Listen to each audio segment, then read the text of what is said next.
Este personaje que tenéis aquí es Rudolf Gantensbrink, perdonad porque es un nombre alemán y algún nombre se me va a atascar, que al comienzo de los 90 se hizo muy famoso porque él era un ingeniero es un ingeniero de robótica al que el gobierno de egipcio le encargó que explorara las galerías de ventilación de la Cámara del Rey, porque era tal la saturación de humedad que había por efecto de las visitas de los turistas en la Gran Pirámide, que hacía falta instalar una ventilación, ¿no? Y se aprovecharon esas estructuras, que son unos tubos muy estrechos, más o menos de este tamaño, pero de decenas de metros de longitud, que salen hasta el exterior, se utilizaron para hacer una ventilación y entonces se hizo una exploración. Lo cierto es que a partir de ahí, veis, esta es el corte de la Gran Pirámide, vemos la galería descendente, la galería ascendente con la gran galería, que es esa franja negra que se ve ahí, que desemboca en la Cámara del Rey, y por debajo está la Cámara de la Reina. Bueno, pues en la Cámara de la Reina hay unas galerías de ventilación parecidas a las de la Cámara del Rey, pero estas no tienen salida, lo cual es muy desconcertante. Ya sobre la Gran Pirámide podríamos estar hablando ya son horas, durante más de días creo yo, solamente de la Gran Pirámide. Esto ya desconcierta enormemente a los arqueólogos, que nadie sabe para qué existen estas galerías ni qué función tienen. Pero deciden inventarse pues, un pequeño robot con el que, bueno, pues explorar estas galerías. Y entonces se hicieron muy famosas, gracias a National Geographic, las imágenes del robot explorando la galería y cómo va penetrando y cómo se va encontrando, entre otras cosas, por ejemplo, una piedra ahí que parece que está pintada. O sea, y uno también, pues eso que está en un lugar que es completamente inaccesible porque es un pasadizo de este tamaño, pues os imagináis qué impresión da encontrarte de pronto algo que está ahí, que parece que está estucado y que tiene una rayita pintada y que en realidad no sabes si es una piedra reutilizada de alguna otra construcción o cuál es el motivo de que eso esté ahí, ¿no? Y fijaos la inclinación del pasadizo. Es decir, el pasadizo se va inclinando hasta que por fin llega a ese tope que estamos viendo ahí, y este es el momento en el que Lupuaut es el nombre de un dios egipcio, un antecesor de Anubis, y es el nombre que le dan al robot porque Lupuaut significa algo así como el que abre caminos, ¿no? Y entonces pues, Lupuaut va abriendo estos caminos nuevos en el interior de la Gran Pirámide, y se encuentran con esta famosa puertecilla que dio la vuelta al mundo, ¿no? Porque además de la puertecilla pues había dos bornes metálicos que se ven ahí perfectamente, los podemos ver, que parecían intencionadamente colocados, como si fuesen unos tiradores, unos pequeños bornes, lo cual demostraba que algo importante tenía que haber detrás de la puertecilla, que tendría más o menos pues como este tamaño, tendría la puerta. Bueno, se esperó hasta el año 2000 para abrir la puerta, en medio de toda una expectación enorme, porque aquello iba a ser poco menos que el descubrimiento de la tumba de Tutankamón.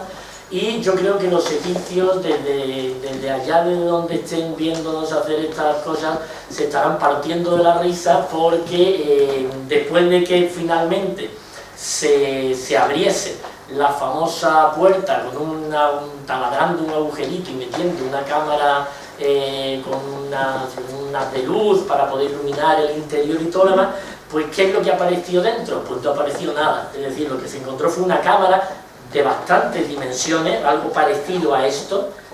Lo que se pudo fotografiar es lo que veis iluminado.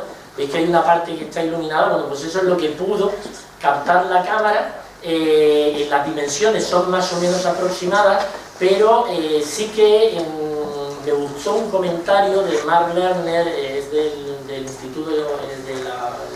Instituto de Chicago, colaborador de Zahi Hawass. Ha explorado muchísimo las pirámides y lo que se llama la ciudad de los constructores de las pirámides. Ha hecho ahí muchas excavaciones, conoce muy bien el lugar. Y al ver la pulcritud con que estaban talladas las piedras de esta cámara, él dijo que tenía que ser un lugar importante, es decir, que no sabían para qué servía eso, pero que los egipcios se habían tomado muchas molestias en construir ese lugar. Seguramente pues, tendría algún tipo de finalidad mágica o algún tipo de finalidad funeraria que nosotros desconocemos, pero lo curioso es que esto estuvo abierto en un momento determinado hasta que, como veis, esa puertecilla, veis ahí el robotito, veis ahí la puerta, pues se deslizó del lugar donde estaba y cerró esa cámara para que no se volviese a encontrar nunca más, hasta que la tecnología moderna pues, nos permitió encontrarla. Bueno, nos vamos a encontrar, como os decía antes, con otro de los grandes hallazgos en esta década, en la década de los 90 del siglo pasado, que es de Franck Godiot, que es un arqueólogo francés que además es submarinista, y este hombre pues lleva su barco de investigación, el Princess Dudia, hasta Alejandría y explora, entre otras cosas, la bahía de Abukir, la costa donde actualmente está Canopo, que es una ciudad moderna, aunque originalmente era una ciudad antigua, y también Heraclión, encontrando un montón de cosas espectaculares, que son las fotos que también han dado la vuelta al mundo. La mayor parte de los hallazgos fueron en Puerto Magno, que está en la misma Alejandría, y aquí lo que se encontraron lo llamaron el Palacio de Cleopatra, aunque en realidad es un nombre más romántico que otra cosa, porque no hay constatación de que este sea el Palacio de Cleopatra, pero eran tan espectaculares las construcciones que se encontraron aquí que, aunque no fuese el Palacio de Cleopatra, tendría que haber sido un edificio muy importante. Lo cierto es que todo esto está bajo el agua porque en algún momento determinado toda esta zona se hundió, es decir, se hundió en el mar y con el hundimiento de toda esta zona pues desaparecen muchos edificios importantes de la antigua Alejandría, entre los cuales piensan que podría haber estado la tumba de Cleopatra.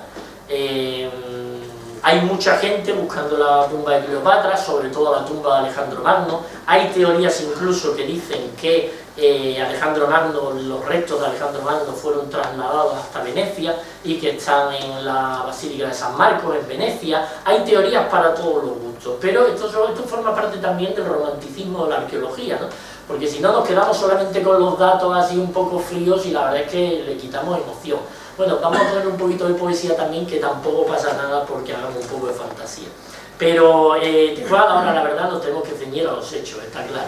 Y lo cierto es que lo más espectacular de esta expedición fue la exposición que se montó a partir de la Fundación Hilti, que es la que financió todo este proyecto, y que yo tuve la oportunidad de visitar en el Museo Británico, que estaba hace un par de años.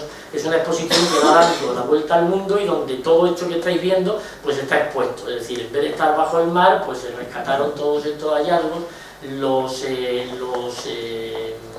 estudiaron, los convirtieron en una exposición espectacular y en un negocio increíble, porque pues sí, el Museo Británico, entrar al Museo Británico es gratis, pero la entrada a la exposición costaba al cambio algo así como 45 € por persona, con lo que os podéis imaginar el negocio que es hacer esto. Es decir, uno piensa que esto se hace solo por amor al arte, bueno, está bien, pero las fundaciones y las empresas invierten en todo esto también porque sacan pingües beneficios, con lo cual tampoco está mal, todo el mundo sale beneficiado y nosotros disfrutamos muchísimo con estas cosas. En aquel entonces era director del Departamento de Antigüedades, el famosísimo Zahi Hawass, que aparece en todos los documentales. Yo tuve la oportunidad de conocerlo hace 4 años, que viajó a España para promocionar el stand de Egipto, de Fitur, y pude hablar con él en una recepción que dieron en la sede de National Geographic en Madrid, que ahora ya no existe, estaba en la Gran Vía, un lugar espectacular. La verdad es que me da una pena enorme que haya desaparecido, pero bueno, se dio una recepción allí, hubo una exposición Y después, al día siguiente, pues pude asistir a una conferencia suya, y la verdad es que es un hombre que no es que sea un gran arqueólogo, yo me vais a perdonar, no le tengo especial simpatía, porque ya me ha hecho alguna que otra jugarreta cuando yo he intentado visitar alguna zona un poco restringida y me lo ha denegado, pero no es mi antipatía esa, no ese es el motivo, ¿no? En realidad no es un gran arqueólogo, lo que sí que es un extraordinario divulgador científico. Es una persona que tiene un montón de gente que capta la atención de todo el mundo, y era el centro había muchísima gente, tanto en la conferencia como en la recepción que se dio en National Geographic, y él era el centro de atención, no cabe duda, ¿no? Y si acaso, aunque no haya hecho grandes descubrimientos, que algunos sí los ha hecho, sobre todo en el área de Saqqara, sí que hay que agradecerle el que haya hecho esa difusión enorme de la egiptología, que ha llevado la egiptología a todas partes, que la ha regularizado, y bueno, basta que él convoque una rueda de prensa para que automáticamente todos los periodistas del mundo entero vayan a ver qué es lo que tiene que decir Zahi-Hawass, ¿no? Con lo cual, bueno, ya os digo que aunque no es un personaje al que yo le tenga mucho aprecio, le reconozco esa labor de difusión que sin duda es increíble. Y le agradezco también otra cosa, tanto a él como a Mark Lerner, que se empeñaron en demostrar que las pirámides no habían sido construidas por esclavos, habían sido construidas, era la imagen un poco que nosotros teníamos de siempre, ¿no? Del faraón loco con cara desencajada pegándole latigazos al pobre esclavo que va arrastrando las piedras y todo lo demás, y ellos concluyeron que la construcción de las pirámides había sido labor de gente muy especializada y no de esclavos, ¿no? Zahi-Hawass, gracias a Zahi-Hawass yo supe de este templo que no conocía, que se llama Taposiris Magna, donde hay una dominicana llamada Catherine Martínez que está buscando la tumba de Cleopatra. Y la verdad es que esta mujer es un personaje curioso, porque lleva desde el año 2002 haciendo el estudio de este templo, convencida de que Cleopatra no se enterró en Alejandría, sino que se enterró aquí. Este es un templo que está dedicado a Isis y Osiris, y la vinculación de Cleopatra con Isis era notable, es decir, era algo conocido. ¿Por qué esta mujer dedujo esto? Dedujo esto principalmente porque Alejandría estaba en manos de los romanos cuando Octavio vence a las tropas de Cleopatra y de Marco Antonio. Hubiese sido muy fácil que los romanos hubiesen destruido el enterramiento de Cleopatra si hubiese estado en Alejandría. Sin embargo, Taposiris no estaba en un lugar dominado por los romanos en ese momento. Taposiris está, para que os hagáis una idea, más o menos a unos 45 kilómetros de Alejandría. A partir de ahí, esta mujer, bueno, que la tenéis aquí en esta fotografía, se ha dedicado a excavar el templo por todas partes, porque además es un templo gigantesco. Yo no he tenido la fortuna de visitarlo, pero es de las cosas que tengo pendientes para uno de los próximos viajes que vaya a hacer. Y hubo una serie de hallazgos que hizo en Tabucias Magna, donde en 2014 apareció una estela de Ptolomeo V, y a partir de aquí esta mujer, que estaba bastante desanimada, cobró nuevos bríos, y en una entrevista que le leía el año pasado, pues estaba diciendo que estaba ya a las puertas de encontrar la tumba de Cleopatra. Bueno, no sé qué es lo que va a pasar al final de todo esto, porque el propio Zahi-Hawass, que la impulsó muchísimo en sus primeros momentos, ahora dice que él está convencido de que allí no está la tumba de Cleopatra. Con lo cual, pues ya veremos a ver en qué termina toda esta historia, porque esto forma parte, como decíamos, de ese mundillo que es la arqueología, donde unas veces se dice una cosa, después hay que decir otra, y así seguimos más o menos. Bueno, esta foto es muy antigua. Esta foto no es de los últimos descubrimientos, que duda cabe, pero había que ponerla, si empezamos a hablar de arqueología española o de egiptología española, hay que hacer un pequeño homenaje a Martín Almagro, que es uno de los pioneros de la arqueología en España, y las primeras excavaciones que se hicieron en los años 60. Esta foto es de 1968, pero en realidad la egiptología moderna española se funda el 20 de febrero de 1966, que es cuando se inician las excavaciones de Heracleópolis Magna por parte del equipo de Martín Almagro.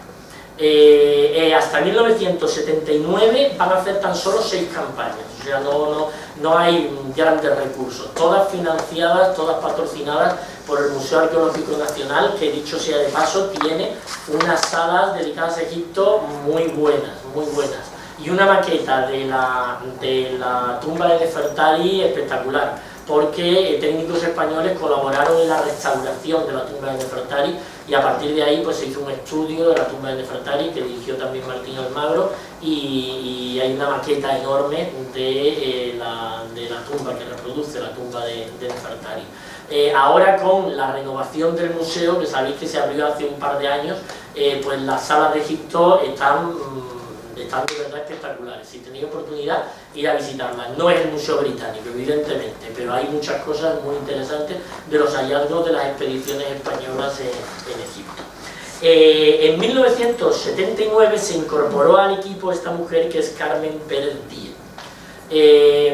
Es muy curioso oírla hablar de aquellas primeras épocas. Ella estuvo colaborando con Martín Almagro hasta 1984, y desde 1984 hasta nuestros días, casi 40 años después, pues ha dirigido las excavaciones de Heracleópolis Magna, en las que, bueno, todos los años ha habido una expedición española, salvo en 1911, que por culpa de la revuelta y todo lo demás, hubo un parón en las excavaciones y no se hizo nada ese año. Pero salvando eso, pues ha habido excavaciones todos los años, y es curioso oírla hablar cuando te cuenta pues cómo ella llegó allí el primer año y miraba el lugar donde la habían alojado, que era un chamizo, y con un calor tremendo, y ella decía: ¿yo qué hago aquí?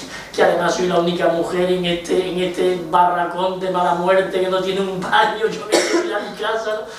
Pero bueno, son las cosas que tienen las cosas que tiene el destino, ¿no? Se ve que esta mujer tenía que enamorarse de ese lugar, porque al año siguiente volvió, y a partir de ese momento ya no dejó de ir nunca más. Y uno de los últimos, aquí la tenéis ya con algunos añitos más, y en uno de sus últimos descubrimientos, la expedición española está actualmente excavando un templo dedicado a un dios local llamado Herishef, y también esta tumba, que es la de la Dama Sheri, que es uno de los últimos hallazgos que ha hecho Carmen Pérez. Bueno, este otro personaje, Francisco Martín Valentín, que también desde hace algunos años, yo creo que más o menos desde 2008-2009, está haciendo excavaciones en Luxor, y también el año pasado hizo el descubrimiento de una momia intacta en un sepulcro al lado de la tumba que él está excavando, que es la de Amenhotep I, que fue visir del faraón Amenhotep II. Aquí la veis, aquí veis al equipo, y esta es la tumba que está excavando, y esta que tenéis aquí es la momia. Este es un sarcófago de una momia de una cantora de Amón, es decir, está perfectamente detallado el personaje, cómo se llama, su condición de cantora del templo de Amón, y apareció en una capillita que estaba intacta dentro del complejo enorme de capillas, jardines y cámaras que es una tumba en Egipto, con lo cual pues fue también de las cosas más interesantes que han aparecido últimamente. Aquí está con su esposa, que es Teresa Perman, que también es arqueóloga. Y esta mujer tan joven es Milagros Álvarez Sosa, que también es otra de las arqueólogas españolas más importantes. Ella, a pesar de su juventud, pues lleva ya más o menos unos 15 años con un proyecto que es el proyecto MIN. Esta es la tumba. Veis que en realidad, aunque nosotros hablemos de una tumba, no estamos hablando de un lugar pequeño, estamos hablando muchas veces de complejos que son muy amplios y en donde hay muchas cámaras, algunas de las cuales, como veis, son subterráneas. Es decir, claro, nosotros, si alguna vez habéis viajado a Egipto y habéis visitado pues esta zona, que es el Joja, Sasif, Drahuel Naga, es toda la orilla occidental de Luxor, que se conoce como el Valle de los Nobles en general, ¿no? Son las montañas frente a las cuales están los templos funerarios. Vamos a encontrar el Ramesseum, vamos a encontrar el templo de Tutmosis III, vamos a encontrar la zona de Yel-Bahari también, donde está el templo de Hatshepsut. Todo esto en las montañas están llenas de tumbas, pero claro, lo que el turista visita es más o menos las cámaras más accesibles, que era el lugar donde se celebraba la memoria del difunto. Pero las tumbas son muy complejas. Y por lo general hay el sarcófago y las ofrendas funerarias estaban en cámaras subterráneas a las que se accedía por pozos verticales que en ocasiones tienen decenas de metros de profundidad, o sea, son tremendos. Y en muchas oportunidades los encontramos cubiertos de tierra, con lo cual hay que excavar, hay que ver lo que se encuentra. Todo esto es muy lento porque hay que ir cribando y hay que ir catalogando exactamente, fotografiando y escribiendo todo lo que se encuentra, y al cabo de varias temporadas pues aparecen ya más o menos definidas las formas de la tumba. Tened en cuenta que una expedición, cualquier expedición, dura más o menos, aunque sean anuales, se hagan una vez al año, pero duran entre 2 y 3 meses, porque no están todo el año excavando. Generalmente excavan, yo visité las excavaciones de Miriam Seco en el templo de Tutmosis III hace un par de años, y Miriam tiene la temporada de excavaciones es de noviembre a enero. Es decir, ¿por qué? Porque es otoño, invierno, que es cuando las temperaturas no son de 50 grados y ahí puedes estar más o menos fresquito trabajando, porque si te vas a trabajar en agosto, bueno, yo he tenido la oportunidad de viajar por Luxor en agosto y visitar los templos funerarios y el Valle de los Reyes, y os puedo asegurar que hay que tener mucha voluntad para visitar el Valle de los Reyes con 50 grados de temperatura. Es una de estas cosas que hasta que uno no lo vive no se entera de lo que de verdad es pasar calor en Egipto. Bueno, el hallazgo más interesante que ha hecho Milagros Álvarez Sosa, perdón, me había ido ya Miriam Seco, es una cámara funeraria muy interesante, que es esta de aquí, y que le han dado en llamar un pequeño osirión. Es decir, el osirión era una réplica de la tumba ritual del dios Osiris. La gran tumba ritual del dios Osiris, el osirión por excelencia, está en Abidos, está detrás del templo de Seti I y de Ramsés II, y a partir de aquí, bueno, pues hay en muchas tumbas han aparecido pequeñas réplicas de este osirión, como la que ha aparecido en esta ocasión. Estas fotos son de 2014. Bueno, no lo he comentado, Milagros Álvarez Sosa es canaria, y la expedición, el proyecto MIN, lo patrocina la Universidad de La Laguna. Son un detalle por si os resulta interesante. Y aquí está la joya de la corona. Por supuesto, el proyecto Yehuti, del que seguramente habréis oído hablar porque ha salido en toda la prensa. También llevan 15 años haciendo excavaciones en la zona de Asasif y del Joja. ha habido, Televisión Española ha hecho 3 documentales, uno de ellos fue un premio muy importante de cine arqueológico en no sé qué festival de cine, en fin, que ha tenido muchísima difusión este proyecto que lleva uno de nuestros arqueólogos más importantes, que es José Manuel Galán, que lo tenéis aquí en esta fotografía. El proyecto Yehuti ha tenido muchísimos premios, tiene muchísima financiación y básicamente lo que se excavan son las tumbas de Yehuti y de Meri, que son dos personajes muy importantes, dos personajes nobles de la dinastía 18, con lo cual pues también es de los proyectos más interesantes. Aquí tenéis pues algunas de las últimas campañas que ha tenido. La página del proyecto Yehuti es espectacular, o sea, podéis ir, buscáis en internet proyecto Yehuti, desde el año 2002 hasta el año 2018 están descritas todas las investigaciones día por día y actualmente están en Egipto. Es decir, con lo cual, si queréis seguir el diario de las excavaciones, os podéis meter en la página de Proyecto Yehuti y vais a ver en tiempo real cómo cada día están metiendo toda una narración, además muy amena, de lo que van haciendo cada día en las excavaciones, lo que van descubriendo, lo que va apareciendo, las cosas que les pasan. Hay cosas muy divertidas, anécdotas muy divertidas y muchísimas fotografías, hay miles de fotografías para poder disfrutar del proyecto Yehuti. Bueno, y para el final he dejado a mi paisana, porque además le tengo mucho cariño, ya os digo que fui a visitarla en sus propias excavaciones hace un par de años, es Miriam Seco, sevillana, como yo, y patrocinada por el Museo de las Artes de Sevilla, el Museo de Bellas Artes de Sevilla, pues lleva también, creo que son 15 años, explorando el templo de Thutmosis III. Yo visité el templo de Thutmosis III hace muchos años, antes de que ella empezase las excavaciones, y aquello, bueno, era esto. Es decir, para que os hagáis una idea, en el templo de Thutmosis III no se veía absolutamente nada. Esta imagen será más o menos, no, perdón, he dicho 15 años, no es cierto, lo siento. Me he ido a la fecha del proyecto Yehuti. Miriam está allí desde 2008. Esta foto es de 2007, ¿no? Con lo que son más o menos unos 10 años de excavaciones, los que hará este año. Esta foto que estáis viendo aquí es del templo tal como estaba, completamente enterrado por la arena, en 2007, justo antes de que Miriam empezase las excavaciones del templo.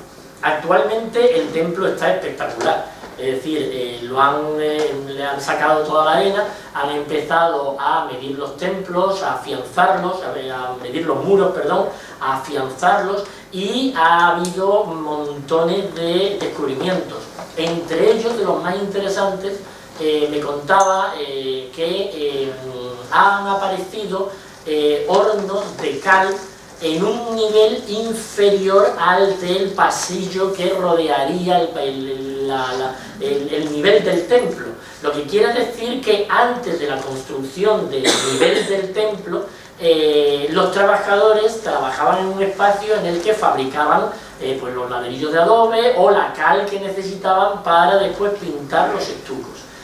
Han aparecido miles de piedras de caliza labradas, con lo cual hay también un proyecto de intentar reconstruir básicamente aunque el templo es de adobe, pero que no era de los momentos más prósperos tal vez, porque en otras ocasiones se construía de piedra o quisieron hacer una cosa muy rápida. El caso es que el templo es esencialmente de adobe, pero estaba forrado por piedras de caliza que estaban esculpidas con representaciones, con lo cual nos vamos a encontrar pues un rompecabezas enorme ahí para empezar a reconstruirlo.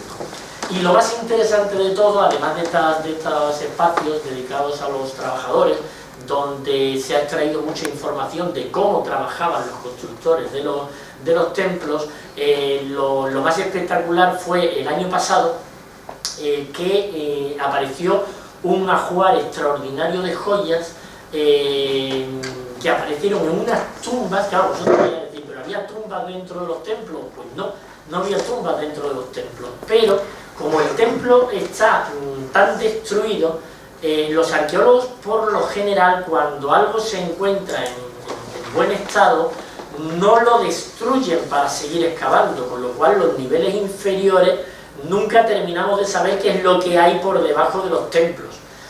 Pero en este caso, como el templo estaba tan destruido, pues le permitió al equipo de Miriam Seco quitar algunos restos que no tenían valor arqueológico ni artístico ninguno y profundizar más.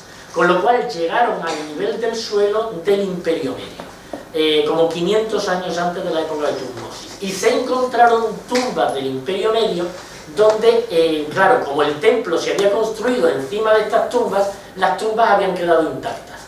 Claro, os podéis imaginar la sorpresa, ¿no? De pronto encontrarse unas tumbas, abrir las tumbas están intactas y aparecen sarcófagos, joyas, ajuares funerarios y aparece todo, bueno, no será tan espectacular como la tumba de Tutankamón, que era una tumba real, pero imaginaos la sorpresa, ¿no? A partir de ahí, la verdad es que igual habéis visto las entrevistas que se hicieron a Miriam Seco, apareció en montones de revistas porque el hallazgo fue realmente espectacular. Y actualmente hay una exposición en Sevilla, no arqueológica, que la está preparando, pero sí fotográfica, donde Miriam ha expuesto en CaixaForum las fotografías de todos estos años, estos 9 años que lleva de excavaciones, pues los ha expuesto en una exposición fotográfica y está preparando una gran exposición con algunos hallazgos con la intención de que recorra varios lugares de España. Así que bueno, pues ahí estaremos hablando para intentar disfrutar un poco de lo que nos pueda contar. Bueno, señores, llegamos, por fin. Yo sé que estabais ahí diciendo, bueno, y el rollo este, ¿cuándo termina? Que lo que queremos saber es qué pasa con la Gran Pirámide. Está bien, está bien. Vamos a hablar de la Gran Pirámide porque, además, cuando yo planeé, que fue hace más o menos como 6 meses, preparar una conferencia como esta, pues la verdad es que todavía se hablaba muy poquito de esto. Yo había oído decir algo de los muones y todo esto que se decía de que iban a escanear la Gran Pirámide, pero la verdad es que tenía poca idea de qué era lo que se estaba haciendo. Sí que tuve oportunidad de fijarme porque Hassan, un colaborador mío en Egipto, me llamó la atención de unas tiendas de campaña, una especie de lonas muy grandes, blancas, que había alrededor de la Gran Pirámide y que eran telescopios de muones. Bueno, ahora vamos a intentar explicar un poquito qué es esto de los telescopios de muones. Entonces tuve la oportunidad de ver las tiendas nada más, no pensé que otra cosa. Y el resto de la información, más o menos lo que he hecho ha sido documentarme un poco para poder contároslo, o sea que no es muy original. Pero sí que parece cierto que han aparecido 2 cámaras, 2 grandes espacios abiertos, que no se sabe con exactitud ni las dimensiones que tienen, ni la forma que tienen, ni la utilidad posible que habrían tenido. Pero sí que es cierto que quienes afirman que han hecho este hallazgo lo afirman con rotundidad. Es decir, han presentado toda clase de pruebas que parecen demostrar que esto no es una especulación, sino que realmente responde a datos científicos muy fiables. Este es el autor del hallazgo, es Kunihiro Morishima. Lo he dicho, no lo he podido decir del tirón, pero esperaba poder decirlo. Kunihiro Morishima no es arqueólogo, evidentemente, supongo que por eso ha podido hacer un gran descubrimiento de la Gran Pirámide, porque la Gran Pirámide es como una especie de tótem que de quien toque, es decir, no se puede tocar la Gran Pirámide, no se puede hacer nada de la Gran Pirámide, porque todo el mundo teme que se puedan causar grandes daños en la Gran Pirámide, con lo cual cuando este equipo de científicos llegó diciendo no, nosotros no vamos a hacer nada de la Gran Pirámide, lo único que vamos a hacer es escanearla y la vamos a fotografiar por todas partes, pues bueno, pues la cosa parece que coló, y entonces dejaron que esta gente pues hiciesen este experimento. En realidad Kunihiro Morishima no es el padre de esta idea, a él lo contratan porque es un físico de la Universidad de Nagoya que está especializado en muografía, es decir, en fotografiar muones.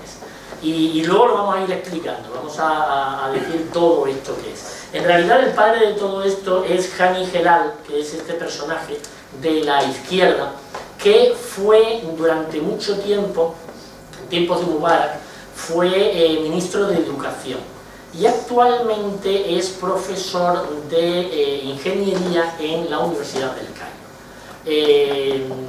Hacía falta un personaje de este peso y de este poder para vencer las reticencias del oficialismo egipcio, ¿no? Porque los egipcios son muy suyos a la hora de permitir sí o no qué es lo que se excava, qué es lo que se investiga y después de la excavación y las investigaciones qué es lo que se difunde, porque todo pasa por un control muy estricto.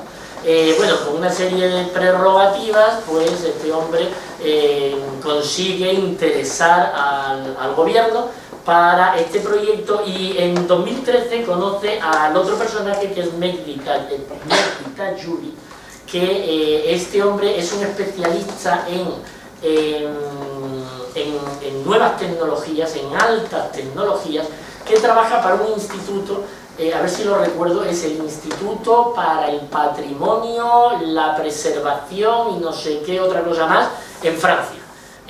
Una persona que utiliza alta tecnología para crear, para hacer recreaciones en 3 dimensiones, unas cosas espectaculares. Luego ella ve una foto y parece decir, no puede ser que eso esté apareciendo, me parece de Star Trek, ¿no? Sin embargo es tecnología moderna que utilizan en estos laboratorios que dirige este hombre, Henry Tayuri. Bueno, estos dos personajes se conocen y inician el proyecto. Y a partir de la iniciativa de estos dos personajes es que contratan al Kunihiro Morishima y le plantean la idea de fotografiar muones en la Gran Pirámide. Claro, bueno, a ver, ¿qué son los muones? Vamos a intentar explicarlo para ver si lo podemos entender todo. En realidad, todo comienza cuando en algún lugar del cosmos explota una estrella al final de su vida y la explosión convierte esta estrella en millones de micropartículas de un extraordinario valor energético que viajan por el universo a velocidades increíbles, ¿no? Y a estas partículas las solemos denominar genéricamente como rayos cósmicos. Entonces, estos rayos cósmicos llegan a la Tierra, que están en el camino de todos estos rayos cósmicos y atraviesan la atmósfera terrestre.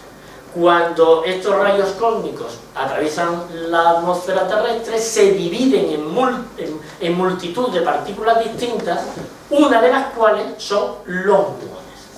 Para que nos hagamos una idea, los muones son partículas de energía tan pequeñas, tan pequeñas y con tantísimo valor energético, que son capaces de atravesar la materia a través de los espacios interatómicos, es decir, no sé cómo decirlo de otra manera, pero son capaces de cruzar la materia de lado a lado. Pero claro, si la materia es muy densa, cambian su velocidad de viaje. Tienen la particularidad, que es lo que las hace importantísimas para esta investigación, que por mucha materia que se encuentren, siempre la atraviesan y la atraviesan en línea recta, es decir, no cruzan, no desvían jamás su trayectoria, lo cual las hace muy valiosas porque atraviesan la materia en línea recta, pero cambian su velocidad según están atravesando una materia más densa o una materia menos densa. De tal manera que nosotros podríamos pensar, bueno, pues si atraviesan la Gran Pirámide, tendrán una velocidad mientras están atravesando la piedra y otra velocidad cuando están atravesando el espacio hueco, ¿no? El espacio abierto. ¿Qué es lo que hicieron? Pues gracias a la tecnología de Morishima, construyen estos paneles que son como especies de placas fotográficas capaces de captar muones. Y así comienza el proyecto. El proyecto, antes de entrar en la Gran Pirámide, el gobierno egipcio dice: nosotros queremos una demostración de que esto sirve para algo, con lo cual vamos a mandaros a otra pirámide, que en este caso es bueno, esto sería una recreación, ¿no?, de cómo los muones están ahí bombardeando la Gran Pirámide. Pero el proyecto en realidad empieza aquí. El proyecto empieza en la pirámide de Dashur. Esto está más o menos a unos 20 kilómetros, 25 kilómetros del Cairo, una cosa así, donde está la famosa pirámide acodada, que fue una de las 3 pirámides construidas por Snefru, el que era padre de Keops, el constructor de la Gran Pirámide. Esta pirámide tiene 2 cámaras, tiene 2 entradas, es de las pocas pirámides, yo creo que yo recuerde, será la única, por lo menos yo lo recuerde, pero es una de las pocas pirámides que no tiene una sola entrada, sino que tiene 2. Y cada entrada va a una cámara diferente, de manera que tú entras por una entrada y llegas a una cámara, y entras por la otra entrada y llegas a otra cámara. Yo solamente he visitado la superior. La inferior siempre está cerrada, y ahora me he enterado que en parte era porque estaban aquí los japoneses haciendo todos estos experimentos. Pero son unas cámaras de dimensiones bastante considerables, con el techo más o menos así parecido. Ese es un techo de bóveda falsa por aproximación de hileras, muy parecido a la gran galería de la Gran Pirámide, y la inferior igual, pero con otra entrada.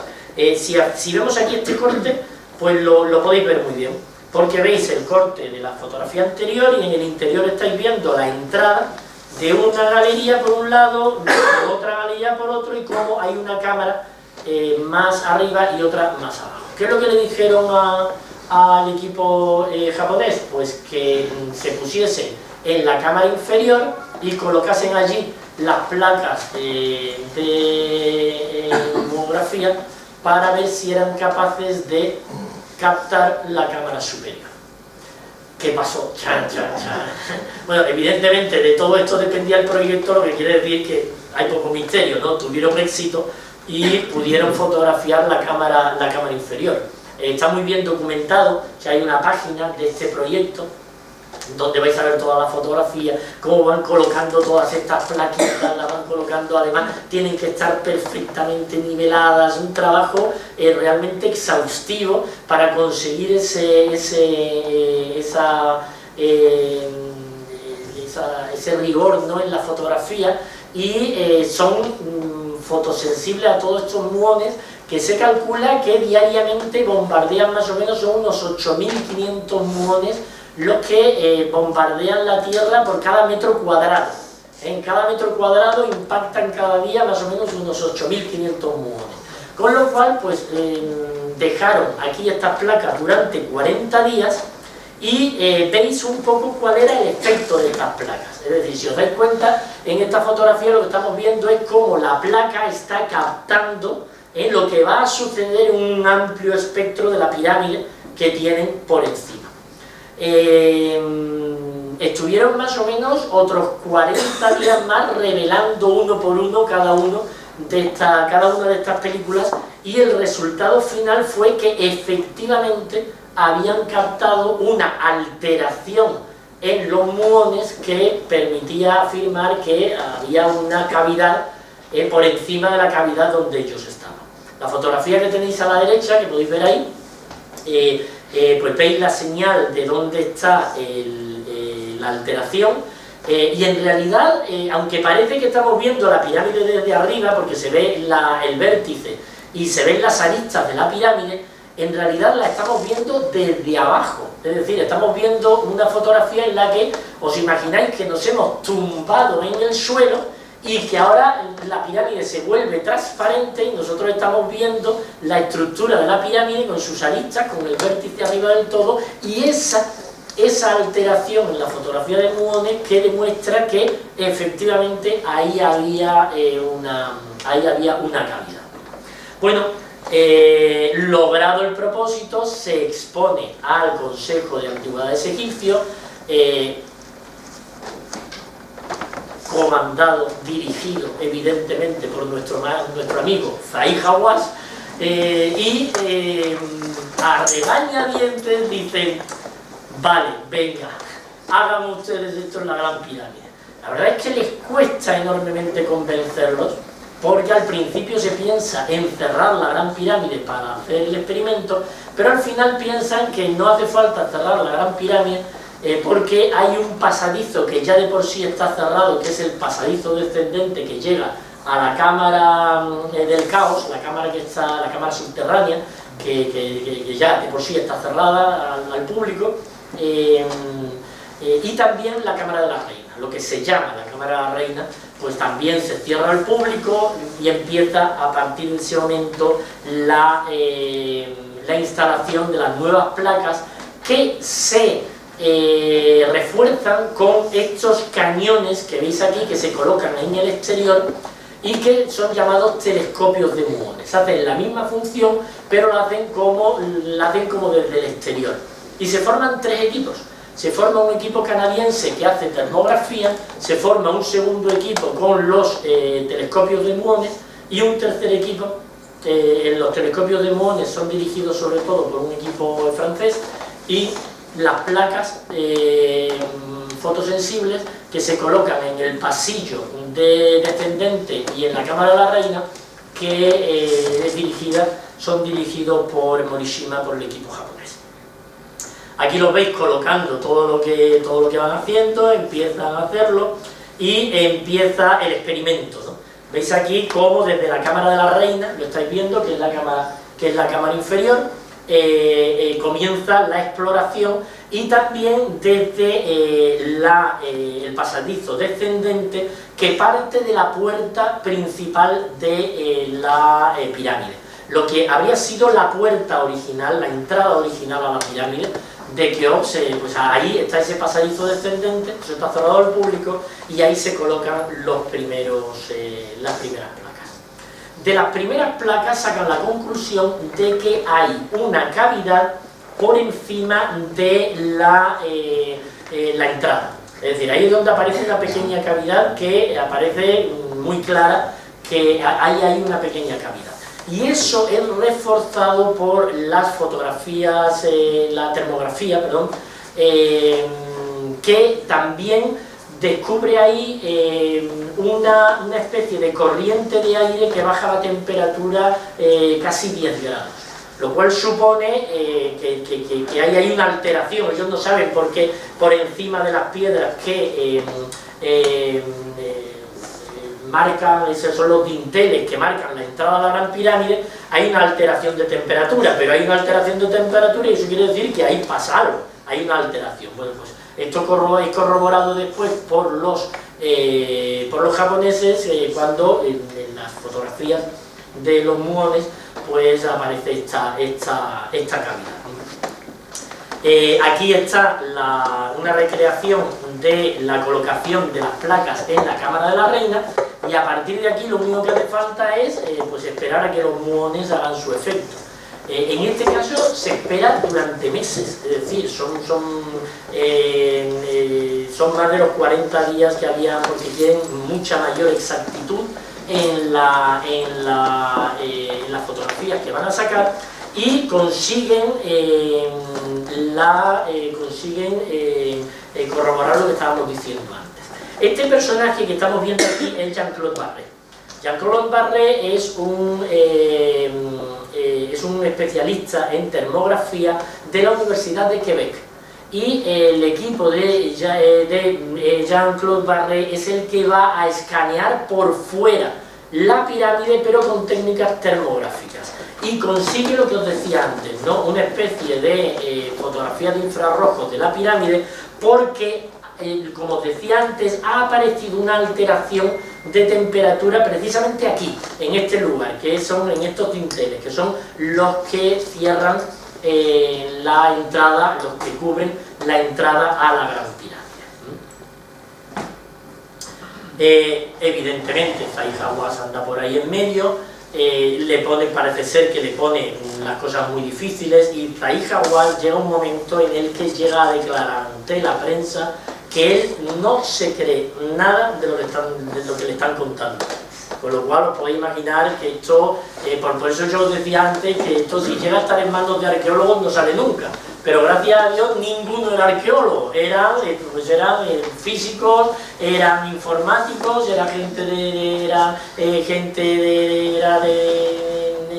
ciencias, ¿no? Todo el mundo era pues gente muy rigurosa, no tenían intención de demostrar nada, simplemente iban a experimentar, a ver qué era lo que encontraban, y lo que encontraron evidentemente pues le rompió los esquemas a la gente que a veces pues se ven como muy reacia a cambiar de posición, ¿no? Y aunque llegó a declarar que él no se creía nada de lo que estaban contando, las demostraciones eran